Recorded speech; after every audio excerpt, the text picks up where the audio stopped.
Hey guys! So in this video I want to quickly answer a few questions regarding Viking Age sword grip length and different grip types. So you may notice this sword from my different videos, which is the sword I'm currently using, and it's not really an authentic Viking sword simulator. Beside it is blunt. The sword, the blade length is only 70 centimeters, which is at the very low end of Viking Age sword blade finds. And of course the blade is quite narrow, but the most obvious feature, which many of you noticed, is the long grip length. So here it is 12 centimeters. And when we have a look in this very nice book, Viking Swords, from Fedir Androshchuk, I hope I do not butcher this name too much.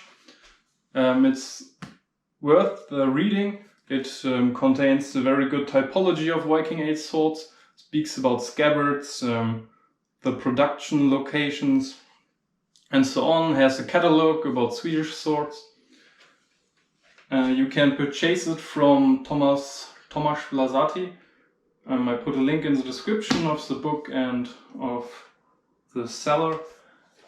And it has also a neat little table about the length of the grips of the Swedish swords, as you can see here. And as you can see in the graph, the most swords ranged from 8 to 10 centimeters in grip length. So the 12 centimeters are far too long in this sword, as you also can see if you grip. But why do most of the reenactment swords have this long grip length? This question can be answered quite fast. So most of us use this fancy but unauthentic leather glove, sometimes even with metal plates in it, to protect the hands during sparring or during line fights. And as you can see, they are quite massive, and to fit the grip length is artificially increased. However, this design has also a huge flaw in my opinion. So if you strike from the normal hammer grip and strike quite fast, you may notice that the pommel just slides above my palm, and I have no real grip to control the sword after a certain point. So it takes a long time to recover the blade into the position I want. Of course, now it looks quite fast, but in combat every second or millisecond counts.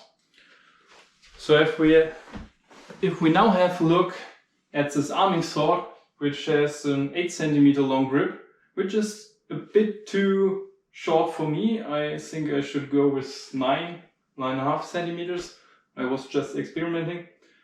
You can see that it fits close into the fist, and the pommel now sits directly under my fist, and if I strike, the pommel pushes into the lower palm.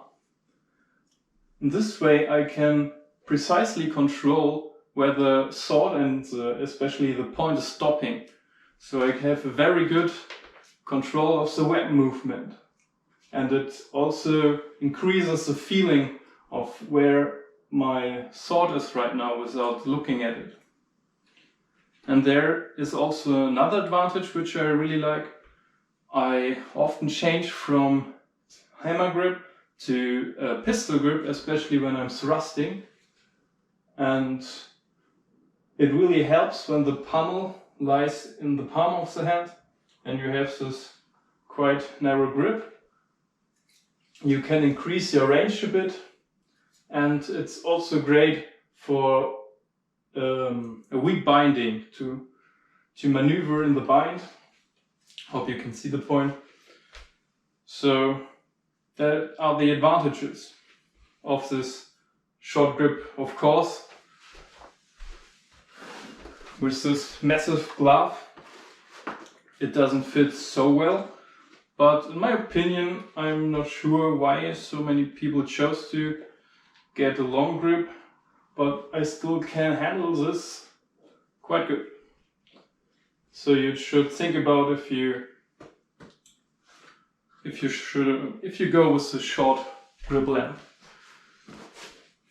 So to summarize, the most reenactor blade swords have a very long grip length to comfort or suit the massive protective gloves they are using. And if you are concerned if you can grip the swords with your massive gloves, you should rather go with a longer grip, such as 12 centimeters. But I personally would recommend to go with a shorter grip, around 9 to 10 centimeters if you want to fit in gloves, which will massively increase your weapon control, especially at stopping the blade in mid-movement, if the enemy dodged or you make a sniper attack to the underarm or such stuff. So I hope I answered a few questions and it was interesting for you, and we see us in one of my next videos.